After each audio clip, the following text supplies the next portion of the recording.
My name's Camilla, and I'm 30 years old. I live in a cozy house, a place full of memories, left to me by my dear grandmother. It's been my sanctuary, my little world where everything just feels right. But, as life would have it, not everything outside these walls is as peaceful. You see, my family is a bit of a mixed bag. There's my husband John, a man of few words, who always seems to be caught in the middle of things. We've had our ups and downs, but who doesn't, right? Then there's my father-in-law, Robert. He was a gem, the kind of man who could light up a room with his smile. I always wondered how he ended up with Helen, my mother-in-law. To put it nicely, Helen is difficult. And that's me being polite. And let's not forget Lucy, John's sister. She lives nearby with her husband and kids in a rented apartment. Lucy and I never really clicked. Maybe it's because she's so much like Helen. I remember this one evening, a typical family dinner at our place. Robert was there, and as usual, he was the life of the party. "Camilla, this lasagna is divine," Robert said with a grin, taking another hearty bite. "Thank you, Robert. It's Grandma's recipe," I replied with a smile. Helen, on the other hand, barely touched her food. She just pushed it around her plate, looking like she'd rather be anywhere else. "It's a bit too salty, don't you think?" she said, her voice sharp. John shot me an apologetic glance across the table. I just shrugged it off.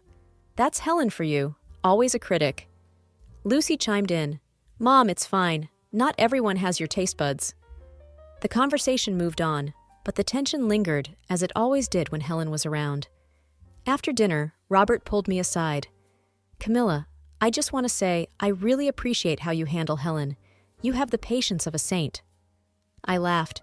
"Well, I try, Robert, but it's not easy." He patted my shoulder. "You're doing great, dear. Just hang in there." If only I knew then how much more hanging in there I'd have to do. That's the thing about life in our little family. You never know what's coming next, especially with Helen and Lucy in the mix. But back then, it was just the usual. A little bit of discomfort, a lot of biting my tongue and trying to keep the peace. Little did I know, the storm was just around the corner. Life has a way of throwing curveballs when you least expect it. And one of those came crashing into our lives one cold, dreary morning. Robert, the one person who brought some light into our often tense family gatherings, passed away. It was sudden, a heart attack, they said. He was the glue that held us all together, and without him, things started to unravel quickly. The day after we got the news, I found myself in our kitchen, a steaming cup of coffee in hand, lost in thought. John walked in, looking like he hadn't slept a wink. "He was the best dad anyone could ask for," John said, his voice heavy with sadness. I reached out, placing my hand over his. "I know, honey. He was wonderful. We're going to miss him so much." John nodded, wiping away a tear. "Mom's taking it hard. She's a mess." That wasn't hard to imagine. Helen without Robert was like a ship without a rudder, lost and directionless. And true to form, she became more difficult than ever. Every phone call with her was like walking on eggshells. A week later, we were at Helen's house. Lucy was there too, her eyes red from crying. The air was thick with grief and unspoken tension. "We need to talk about what's next for Mom," Lucy said, breaking the uneasy silence. John sighed. "Yeah, we do. She can't be alone in that big house. She needs someone around, just in case." Helen's gaze shifted to me, her eyes narrowing. "I don't want strangers in my house. What about Camilla? She's home most of the time." I felt my heart sink. This was not what I had signed up for. "Helen, maybe you could stay with Lucy. She's got more space, and the kids would love to have you around." But Helen shook her head, her lips a thin line. "Lucy's place is always so noisy, and I can't stay in this house filled with memories of Robert." The conversation went around in circles, with no one willing to back down. Lucy seemed relieved at the thought of not having her mother move in with her. John looked torn between his mother and me, not sure which side to take. We left Helen's house that day with no resolution in sight. I could feel the storm clouds gathering, a sense of dread settling over me. How were we going to navigate this? How was I going to deal with Helen under my own roof, in the house that was once my sanctuary? As we drove home, John reached for my hand. "We'll figure this out, Camilla. Together, we will defend our independence." I wanted to believe him, I really did. But deep down, I knew things were about to get a whole lot more complicated. The air was tense when we all gathered again at Helen's house. The living room felt smaller than usual, crowded with unspoken thoughts and emotions. Lucy was there, fidgeting nervously, while her husband Mark tried to look anywhere but at Helen. John and I sat on the edge of our seats, bracing for whatever was coming. "So, have we decided what to do about Mom?" Lucy finally broke the silence. Helen, who had been staring out the window, turned sharply. "I've made up my mind," she declared. "I'm giving this house to you, Lucy, and I'm moving in with Camilla and John." My jaw dropped. "What? Helen, we didn't discuss this." Lucy's face lit up, a stark contrast to the shock on mine. "Really, Mom? That would be great." John looked at me and tried to intervene. "Mom, we need to talk about this. It's not that simple." Helen's eyes narrowed. "What's there to talk about? Camilla has plenty of space, and she works from home. It's settled." I couldn't believe what I was hearing. "Helen, this is a big decision. And what about Lucy? She has more room, and the kids—" Helen cut me off. "Lucy's house is always in chaos with those children. I need peace and quiet." John gave me a helpless look, clearly torn. "Camilla, maybe we can make it work. For a while, at least." So Helen hasn't changed her mind since our last meeting. I felt my frustration mounting. "John, we can't just rearrange our lives because Helen decides so. What about our privacy? Our life?" Lucy chimed in, her voice a little too eager and triumphantly. "Camilla, think about it. Mom needs us now. You wouldn't want her to be alone, would you?" I felt like I was being cornered, my own home slipping away from me. "It's not about that, Lucy. It's about making a decision that affects all of us. We need to think this through." But it was clear that Helen had made up her mind, and Lucy was all too happy to support her decision. John turned out to be too soft, not independent, to make a decision in our favor.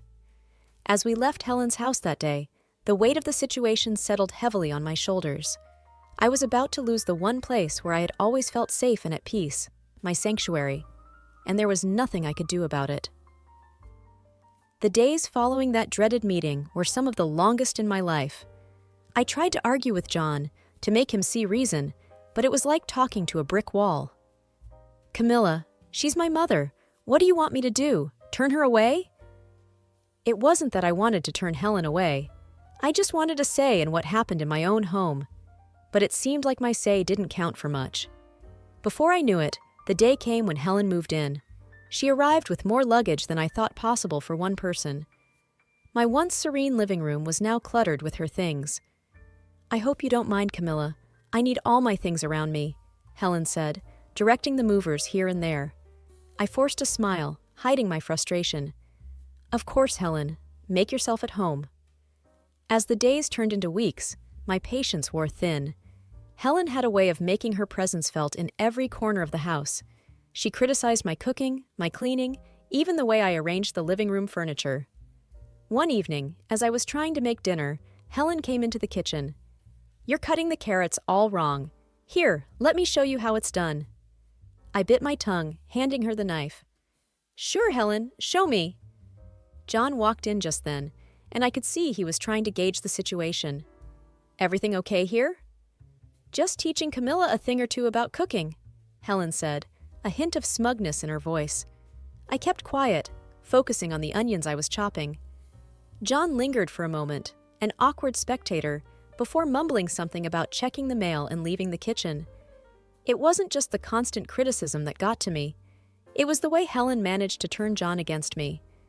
Every time I tried to talk to him about how I felt, he accused me of being insensitive. "Camilla, she's going through a tough time. Can't you just cut her some slack?" John would say. I felt like I was losing not just my home, but my husband too. Then came the day when Helen decided she didn't like the color of the living room walls. "They're too dull. We need something brighter." I found myself reluctantly agreeing to repaint the room, just to keep the peace. As I watched the painters covering my once favorite shade of blue with a garish yellow that Helen had picked, I realized how much of my life I was giving up. My home didn't feel like mine anymore, and I wasn't sure how much more of this I could take. Living with Helen was like being on a never-ending roller coaster, except there were no thrilling moments, just a constant churning in the pit of my stomach. She had a complaint for everything. The food wasn't to her taste, the house wasn't clean enough, and the TV was never on the channel she liked. One evening, as I was trying to finish up some work on my laptop, Helen barged into the room, the TV remote in her hand. "Camilla, this TV is driving me nuts. I can't find my show." I sighed, closing my laptop. "Let me help you, Helen." As I flipped through the channels, trying to find her show, Helen muttered under her breath about how everything was better at her house. John walked in at that moment, and I looked up at him, hoping for some support. "John, can you please help your mother with the TV? I'm trying to finish my work." John frowned, looking from me to Helen. "Can't you see she's struggling, Camilla? It's just a TV show." I felt a surge of frustration. "It's not just about the TV, John. It's about having a little space to do my work, to have a moment of peace in my own house." Helen looked at John, her eyes welling up. "I didn't mean to be a burden. I just wanted to watch my show." John's expression softened as he turned to his mother. "Don't worry, Mom. I'll find your show." I watched as John took the remote from me and started channel surfing, trying to appease Helen. I felt invisible, unheard. The next day, Lucy dropped by with her kids. The house was chaotic, with the kids running around and Helen trying to dictate how to entertain them. I retreated to the kitchen to prepare some snacks, feeling overwhelmed. Lucy followed me into the kitchen, a smirk on her face. "Looks like Mom's really settled in, huh?" I didn't even try to mask my irritation. "It's a lot, Lucy. It's not easy having your entire home life turned upside down." Lucy shrugged, unconcerned. "Well, she's family. You just have to deal with it." That evening, as we all sat down for dinner, the tension was palpable. Helen criticized the pasta I made, John was silent, and Lucy's kids were restless. I finally snapped. "I can't do this anymore. I need some space, some respect in my own home." Helen gasped, and John shot me a look of disbelief. "Camilla, how can you be so selfish?" I stood up, my chair scraping loudly against the floor. "Selfish? I've been nothing but accommodating. This is my home too, John." The argument escalated, voices raised, words flying like daggers. John stormed out of the room, and Helen sat there, looking smug. That night, as I lay in bed, listening to the muffled sounds of the TV from the living room where Helen slept, I realized something had to change. I couldn't live like this anymore. But how was I going to make John see that? How was I going to reclaim my life? The days after the big argument were filled with a tense silence. John and I barely spoke, and Helen acted like she owned the place, more so than ever. I felt like a stranger in my own home, tiptoeing around to avoid any confrontations. But the universe seemed to have other plans for me. One day, I came home early from the grocery store. The house was unusually quiet. As I was putting away the groceries, I heard hushed voices coming from the living room. Curiosity got the better of me, and I tiptoed closer. It was Helen and Lucy, deep in conversation. I couldn't believe my ears when I heard what they were saying. "And now I don't have to deal with yours noisy kids all day," Helen was saying with a chuckle. Moving in with Camilla and John was the best decision. Camilla does everything around the house, and I have all the peace I want. Lucy's voice was equally gleeful. "And I get Dad's house without paying a dime. It worked out perfectly for us." My hands were shaking, and I felt a surge of anger like never before. They had been playing us all along. This wasn't about family or taking care of each other. It was a cold, calculated move. I stormed into the living room, my voice shaking with anger. "I heard everything. How could you, Helen? And you, Lucy?" Helen looked up, startled. Then her expression turned into one of defiance. "What are you talking about, Camilla? We were just chatting." Lucy tried to play innocent. "Yeah, Camilla, you must have misunderstood." But I was done being the understanding, accommodating daughter-in-law. "No, I heard you both. You've been using us, manipulating the situation for your benefit." Helen's face hardened. "You have no right to speak to me like that. I am your elder, and you should respect me." John walked in at that moment, confused. What's going on here? I turned to him, my eyes welling up with tears of frustration. John, they've been using us. Your mother and sister planned all this just so they could get what they wanted. John looked from me to Helen and Lucy, his expression one of disbelief. Is this true, Mom? Helen started to cry, playing the victim. She's lying, John. I would never do such a thing. John seemed torn, unsure of whom to believe. I could see the doubt in his eyes, and it broke my heart. He still didn't trust me, even after everything. That night, as I lay in bed, staring at the ceiling, I knew things couldn't go on like this. I had to take a stand for my own sanity. The next day, I was going to have a serious talk with John. It was time to put an end to this charade, one way or another. That morning, I knew it was time for a frank conversation with John. The house was quiet, the tension from the previous night still lingering in the air. I waited in the kitchen, my thoughts racing, until John finally walked in, his face a mask of worry. John, we need to talk about everything that's happening, I said, trying to keep my voice steady. He poured himself a coffee and sat down, looking exhausted. Camilla, I just don't know what to think anymore. Think about us, John. Your mother and sister are tearing us apart, I urged. Before we could delve deeper, Helen walked in, her timing too perfect. John, are you going to let her speak about your family like that? The conversation quickly heated up. I tried to explain, to make him see the truth, but Helen's presence was like a fuse, igniting John's temper. You're being unreasonable, Camilla. How can you be so heartless towards my mother? John's voice rose with each word. Frustrated and desperate, I shot back, Heartless? I'm trying to save our home, our marriage.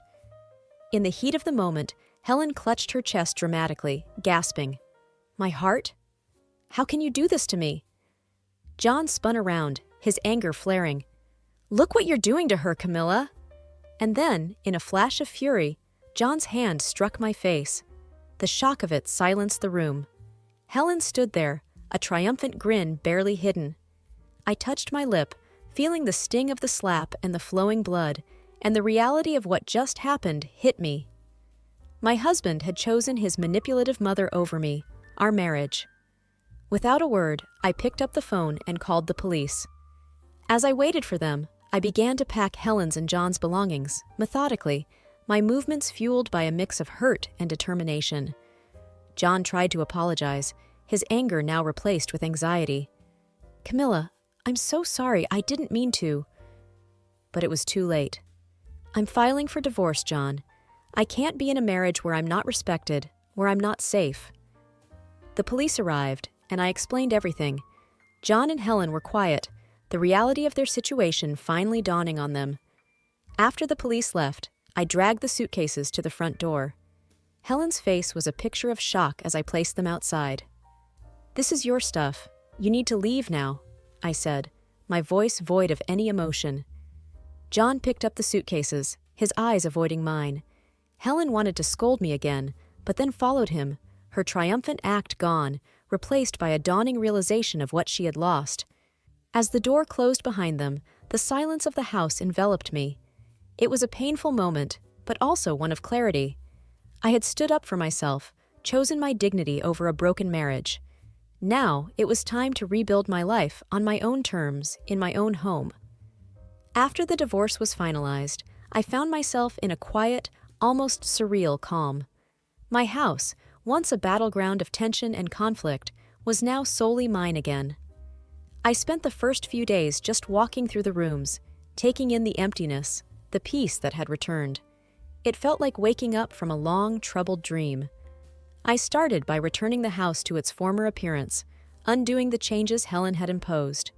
Each shift, each movement, felt like a step towards reclaiming my life. The walls were repainted back to the soothing blue I loved, the furniture rearranged to the way it used to be. With each change, a sense of normalcy and tranquility returned. My new routine was simple but fulfilling. Mornings were spent in the garden, tending to the flowers that had been neglected, and evenings were for reading books in the quiet of my living room. The house, with all its memories, began to feel like a home again. One afternoon, While pruning the roses, my neighbor, Mrs. Jenkins, called out from over the fence. "Camilla, dear, I heard about your divorce. I'm so sorry." I smiled at her, wiping the sweat from my brow. "Thank you, Mrs. Jenkins. It's been tough, but I'm getting there." She leaned in closer, a conspiratorial glint in her eye. "You know, I hear things haven't been so peaceful at Helen's place either. The whole neighborhood knows about their squabbles. The police have been called there a few times already." I wasn't surprised. Helen, John, Lucy, her husband, and their kids all under one roof was a recipe for constant chaos. I can imagine. Too many conflicting personalities in one space. Mrs. Jenkins shook her head. "You're better off without that drama, dear. You always were too good for them." I laughed, the sound light and free. "I'm starting to realize that now." Days turned into weeks, and I began to rediscover parts of myself that I had lost in the turmoil of my marriage. I started painting again, something I hadn't done since college. The strokes of the brush on the canvas were like whispers of a newfound freedom. Occasionally, I'd hear snippets of the ongoing drama at Helen's house. It was a stark reminder of the bullet I had dodged. Their house, once a symbol of familial unity, had become a pressure cooker of arguments and disagreements. In those moments, I felt a twinge of sadness for John, but it was quickly replaced by a sense of relief. I had escaped that life, that endless cycle of unhappiness. I was free to live on my terms, to find happiness in the little things, my garden, my art, my peaceful home. As I sat on my porch one evening, watching the sunset, I realized that this was a new chapter in my life. A chapter where I was the author, free to write my story, one day at a time. The future was uncertain, but for the first time in a long while, that uncertainty was exciting, filled with possibilities. I was ready to face whatever came next, on my own terms, in my own way.